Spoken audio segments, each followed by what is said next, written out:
বাংলা এই স্বৈরশাসক চলে যাওয়ার পর বা ফ্যাসিস্ট সরকারের পরবর্তী একটা সময় যেখানে আমরা দেখেছি মুসলিমরা মন্দির পাহারা দিয়েছে যাতে কোনো বিঘ্ন না ঘটতে পারে, ঠিক অপরদিকে এখন দেখলাম আবার সেই ইসকন সদস্যরাই আবার মুসলমানদেরকে হত্যা করছে। তো আসলে তাহলে মুসলিমরা কি তাদের মন্দির পাহারা দিয়ে কি ভুল করেছিল, নাকি আসলে কি করা উচিত? মুসলিমরা ভুল করে নাই।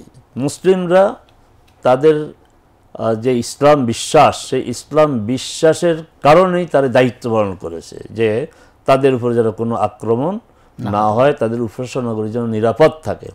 কিন্তু এটা উচিত ছিল আমাদের হিন্দু সম্প্রদায়ের মুসলমানদের প্রতি কৃতজ্ঞ হওয়া, কিন্তু সেই কৃতজ্ঞতার পরিচয় তারা দিতে পারেনি। বরং তারা এখন খড়গহস্ত হয়েছে যে একটা কীভাবে একটা সাম্প্রদায়িক দাঙ্গা সৃষ্টি করা যায়। এই যে বলা হয় আক্রমণ হয়েছে মন্দিরে মন্দিরে, কিন্তু এখানে আমি সরকারকে বিনীতভাবে বলবো, যারা অভিযোগগুলি আনতেছে যে সংখ্যালঘিষ্ঠরা তথা হিন্দুরা আক্রান্ত হচ্ছে, যারাই দাবি করে তাদেরকে ধরে জিজ্ঞাসা করা উচিত কোথায় তারা আক্রান্ত হয়েছে, তালিকা নেওয়া উচিত, সরেজমিন ওখানে গিয়ে দেখা উচিত কোথায় আক্রমণ হয়েছে।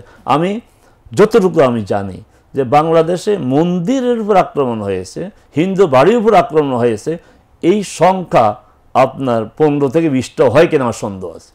তারপর ওই যে রাজপথে নেমে বিশৃঙ্খলা সৃষ্টি করতেছে, তারপরে দাবি জানাচ্ছে, তাদেরকে কেন পাকড়া করে না সরকার? সরকার ধরে তাদেরকে জেনে নেওয়ার দরকার। সরকার বলে ঠিক আছে তোমরা তালিকা দাও কোথাও হয়েছে, এবং সরকার দায়িত্ব নেয় সেই জায়গাগুলি আপনার দেখা দরকার যে আসলে ঘটনা ঘটছে কি না।